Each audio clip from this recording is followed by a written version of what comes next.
How we doing? How are we doing on this Friday? Let me get my let me get this Facebook. Facebook actually behaved today. They behaved today, I tell you. Thank you so much, Facebook, for behaving today. Got some new people today. I love Figure It Out Friday. Figure It Out Friday. Colin, what's up, man? How we doing? Mike's in the house. Sandra, how we doing? Dee's here. Claudia, Facebook world. Good morning to you, Facebook world. Guys, throw it into the chat. Say good morning to everybody. If you are new to this today, make sure you're saying good morning. Tell us where you're from. It's all about networking. It's all about being out there and sharing people where you're from. Facebook, don't be bashful either, Facebook. I'm seeing you over there. You can say good morning too. Put it in there where you're from. Throw it in the chats here. I got some more people coming in here as we get everybody together. So tell us where you're from. Tell us what you do. Tell us what company you're with. We're always looking for role play partners. Good morning. Sandy's here. Chris is here. Chris, what's up, brother? How we doing, man? Scott from Michigan is here. Let's see. Good morning, everybody. So Figure It Out Friday. I got my daddy shirt on today because it's going to be a little daddy day for me, everybody. Seattle, Washington. Cullen, man, we're up early over there. I love that. Mr. Kastner's over there in the good old, there he is, giving me the double thumbs up. So we got a special guest today, guys. I'm going to bring her on here very, very shortly, kind of set the stage here for you. Good morning, Pat. So as we do, if this is your first time being on here, one of the things I've started to do is I always like to start off with a very solid affirmation, something I've been doing for the last week, and good things have been happening to me. So for those that could be on video, we love you being on video, but I always want everybody to say this with me. You really don't have to. Maybe you're spiteful. You're like, you know what? I don't want good things to happen to me. Maybe that is your case, but if not, this is what we do.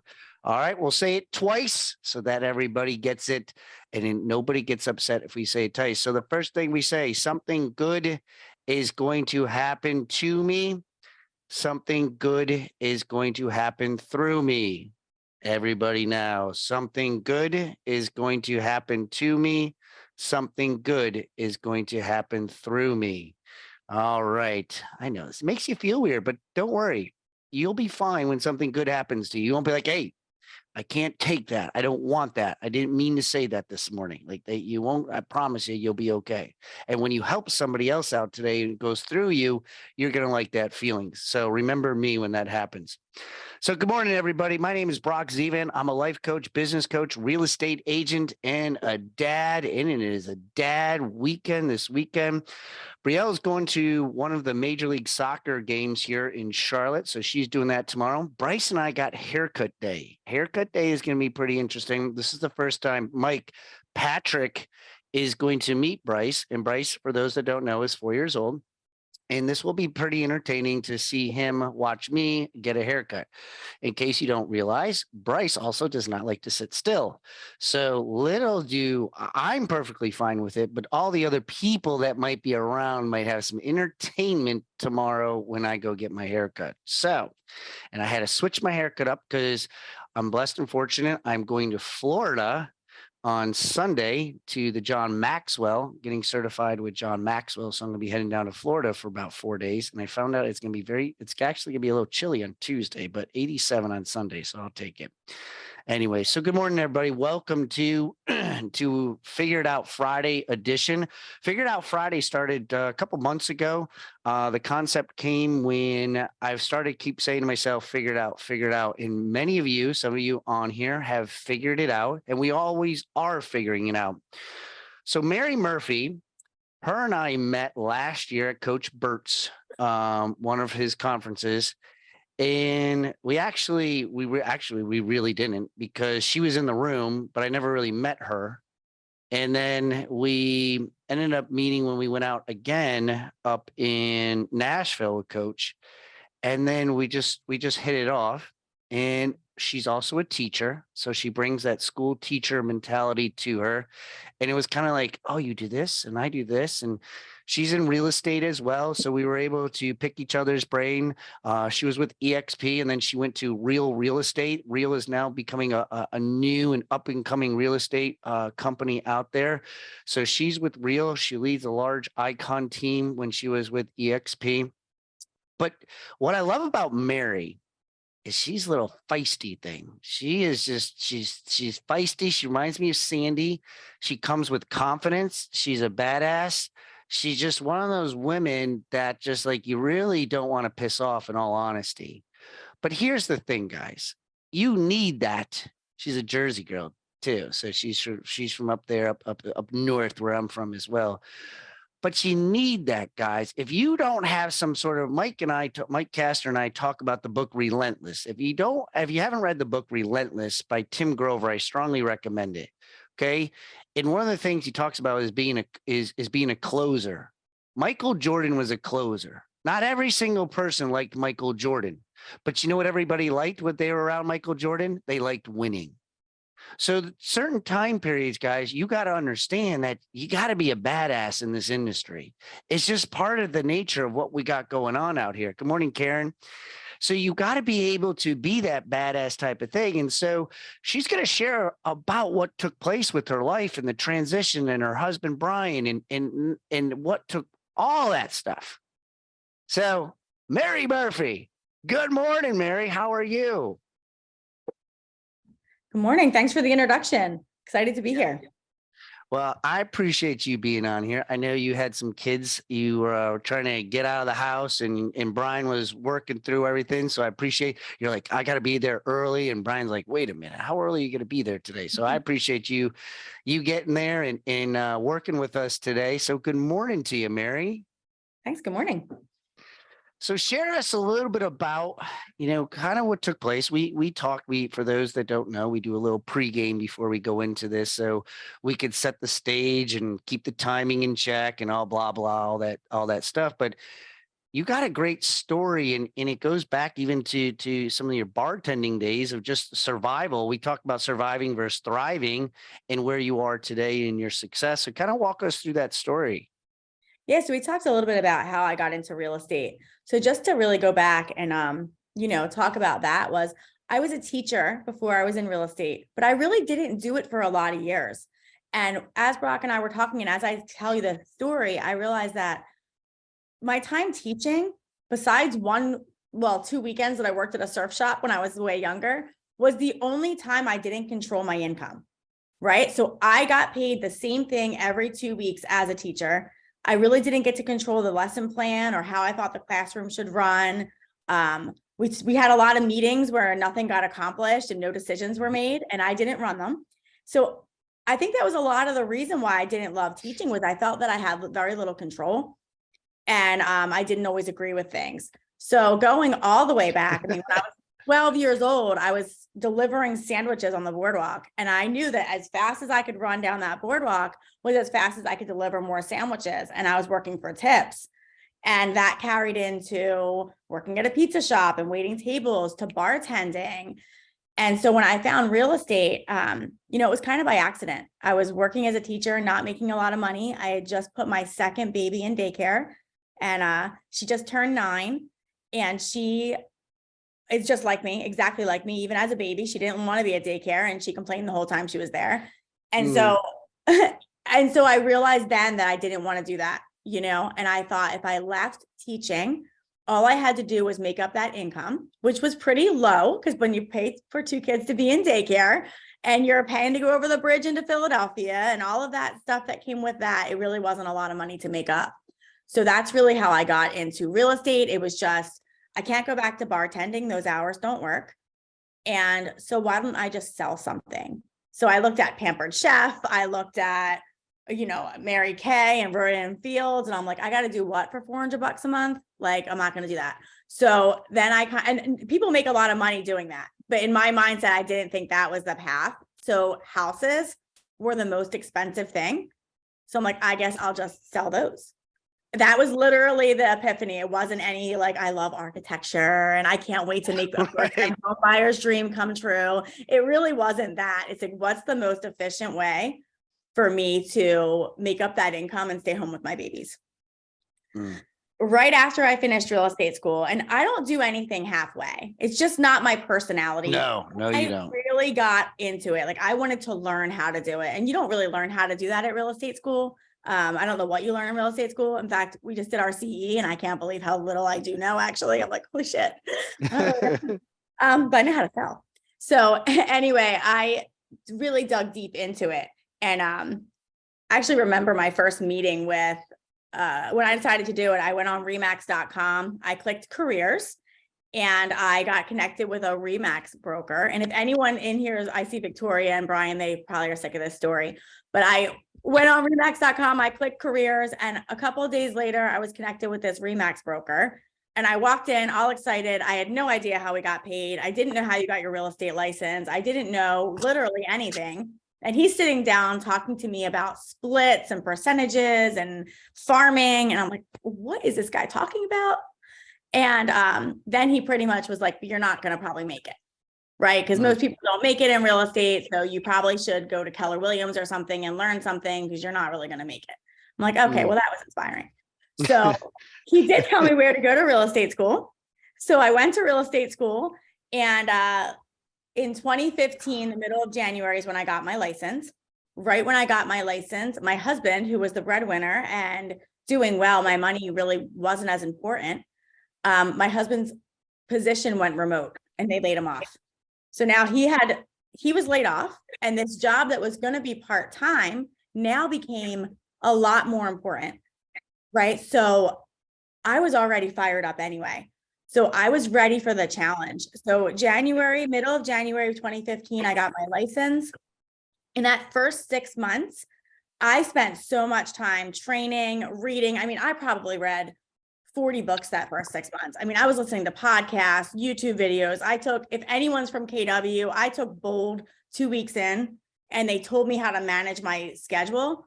You know, you prospect in the morning, and then you do follow up in the afternoon, and then you do your closings and your appointments in the afternoon and in the evening. And that's what your schedule looks like.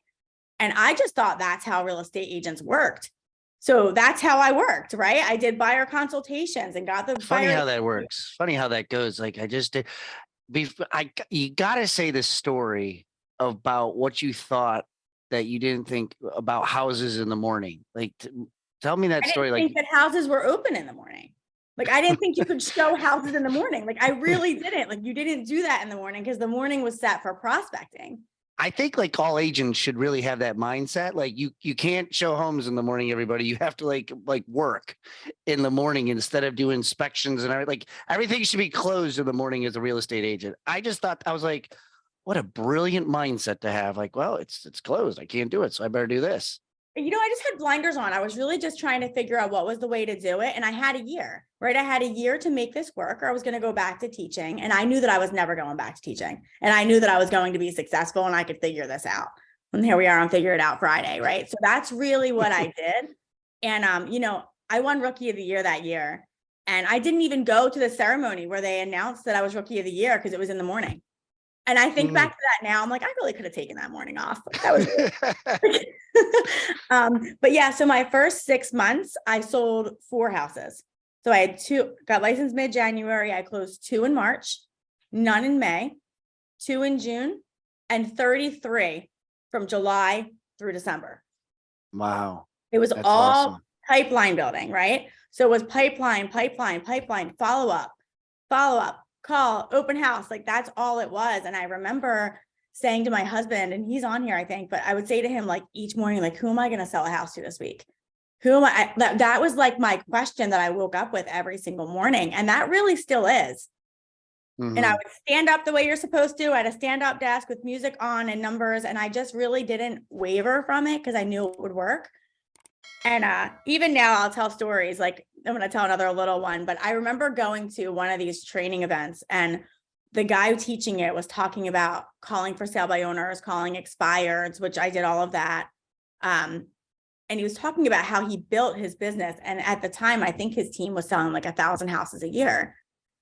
And so I took so much of his advice. The class was 7 steps to taking 5 listings a month or something like that. And later on, it was probably, this is another time where I was so naive, right? Later on, I was talking to an agent in the office and I told them about these steps. And they're like, that guy spends like 50 grand a month on Boomtown there. I'm like, well, he left that part out.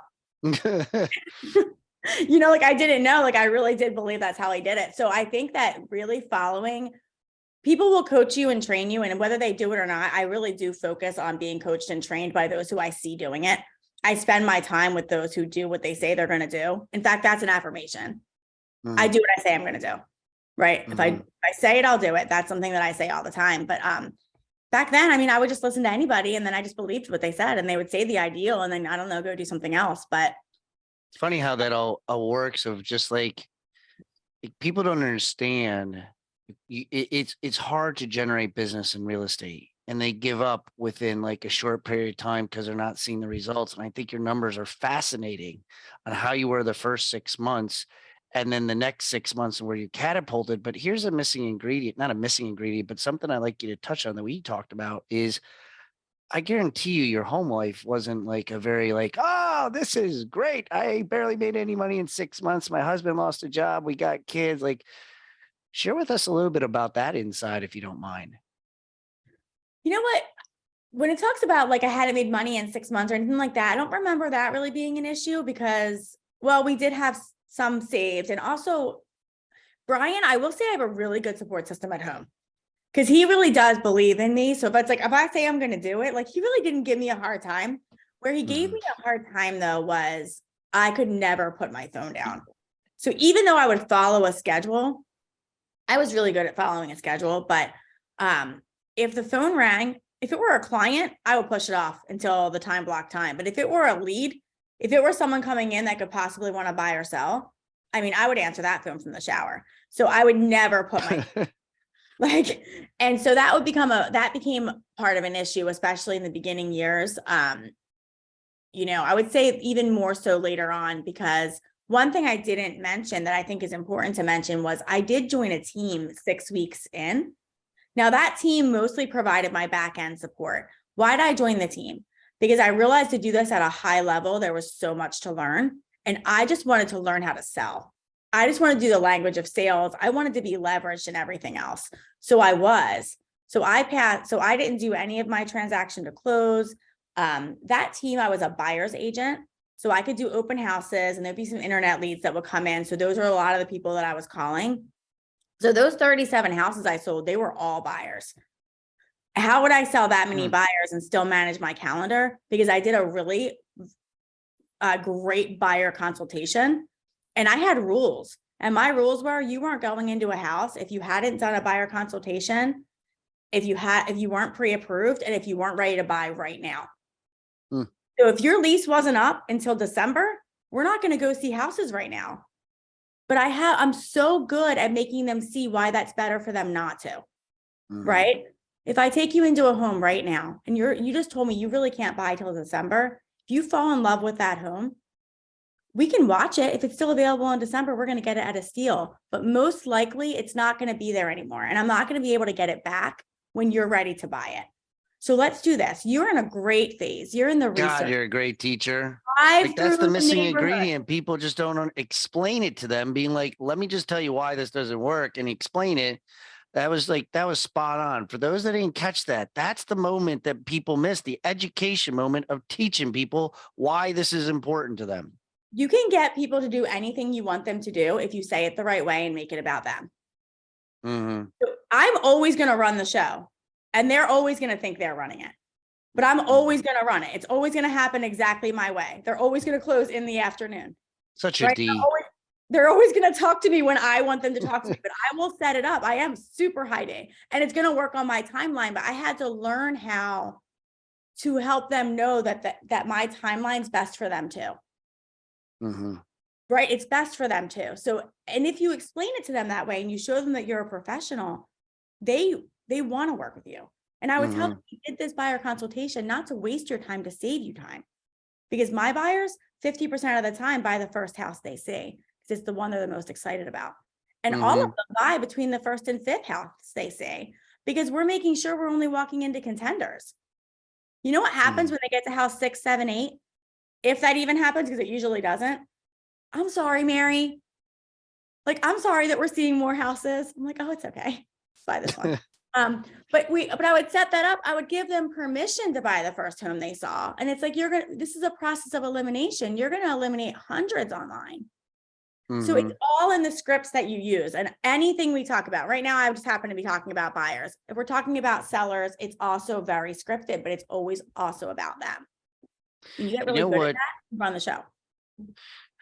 I love your education status of just like people, it's skills. We talk about the 4 big rocks that I'm doing next Wednesday for a webinar: skills, knowledge, confidence, and relationships. Those are the 4 key ingredients for success, for a very successful recipe in this industry. But one of the things that I got to give Brian a little bit of credit here, because you shared with me a story, because men, I hate to say this to you, but our ego gets in our way certain times. And I thought what you said in that first year when Brian lost his job and the way his mindset had to be, because you're freaking making bank that last 6 months. And here he is, like, he's the male supporting cast. Like, well, I'm the man, I should be making the money. And you guys had a really, I mean, obviously it was challenging. I mean, relationships, marriage, kids, and everything else. But I thought he did, like, your story there. Explain a little bit about how that interaction was between you two, because I know that that was a little bit of a challenge. Well, you know what? At first, it really wasn't, because Brian had decided to go and start his own insurance industry, his own insurance business. We found out shortly, and it's a shame because he was great at that. But both being entrepreneurs and new entrepreneurs at the same time really didn't work. So he had to go back into the corporate field in insurance. And so but Brian is, if you have not read the book, Rocket Fuel is a great book, and it talks about the visionary and the integrator roles. Brian is an absolute integrator. I mean, he's a visionary too, and he has his own company now and everything. He's great. He's amazing, but Brian's really an integrator, and I'm a visionary. Well, visionaries can't get a whole lot done without their integrator. They have all these grand ideas. And even though I tell you how scheduled I was, that's not natural for me. That was what I thought needed to get done in order for me to win. And I will always win. So that's kind of what my mindset is, right? But in 2018, I went on my own. So I was on a team. 2018, I'm doing, selling about probably 60 houses a year personally. I'm on a team, and all they're really providing me is admin support. It doesn't really make sense now for me to be at a 50-50 split. So it just didn't make sense. So I decided I'm going to do this on my own. When I went and did it on my own, I realized I'd never written a contract before, and I was just a hot mess. So from 20, and I believe, guys, if you're in real estate, you should be on a team or have a team. I don't believe you do this on your own. There's too many different roles. There's too many different hats. You can't possibly be good at all of them. So I'm getting to Brian, I promise. So in 2019, it's about a year and a half, and I'm building a team, and I'm failing every way, and I'm doing everything they tell me to do, following this career visioning plan. I hired a recruiter. I went through 4 admin my first year with this team. And now I have new agents on there. It's just like a hot mess. And Brian and I are in Jamaica, and Brian's not really happy where he was. And I was really making more money than him at that point, even though he's successful. He's got his MBA in accounting, and he's a really successful guy, but I was doing really well. We're in Jamaica, and I'm like, how when we have a conversation, I'm like, hey, let's go to Jamaica. And then I don't know anything else. I don't even know what airline we're flying on. And then we just get there. I need you to come do that in my business. That's what he did. So in early 2020, Brian joined me. And I said, that was kind of weird. It was weird for us both, I think, because one, he was coming into a world that he hadn't been a part of. That was really my world, right? And I had a brand, and everyone knew who I was. And also, he was now joining me, and everyone knew who I was, and he was my husband. And so I think that was a challenge in the beginning. And it was a challenge before that as well. Like we did talk about a minute, our roles had changed. When I was like selling 70 houses a year and he wasn't with me, I mean, no matter how scheduled you are, you're working long hours. And so he's the one picking the kids up. He's the one doing all of that. And that we've had to flip-flop a lot through our relationship. Now he has a virtual assistant business. He's crushing it. I think he'll crush me now. And so we'll go back to flopping back and forth. So I don't know if I answered your question, but I would just say that marriage is challenging. And when you're in business together, or or if you're a woman like me too, like if you're a strong personality, there is a lot of balance that has to happen. And it's not always easy, but I will say that we've had ups and downs, but Oh, I mostly mean, ups. who hasn't? I mean, Yeah. I mean, when coach says living with the monster, Wendy and I yesterday were talking about me going down to Florida, and we were kind of having like a little joke session, and she's like, well, if you find somebody, God bless them, because you're a pain in the ass to live with. And I was like, oh, well, thank you, hon. I appreciate that. That was very nice. But like, it's hard when you live with it. When you're with a D, it's very challenging because a D and a visionary, let alone D and an implementer, like a visionary, we just go so fast and we keep going and we just like, oh yeah, I forgot I forgot about that. Let me bring you back over here. So like I just think like you guys are like the yin and yang and just the whole like, yeah, Sandy, the just do it, like throw it at the wall, see what sticks. You just keep moving, but it's about leverage, it's about the people. And I know it's 8:42, so we gotta close because I just love hearing stories. So Mary, leave us with something. We have quite a few people on here this morning. Leave us with something today that you want to share with the audience.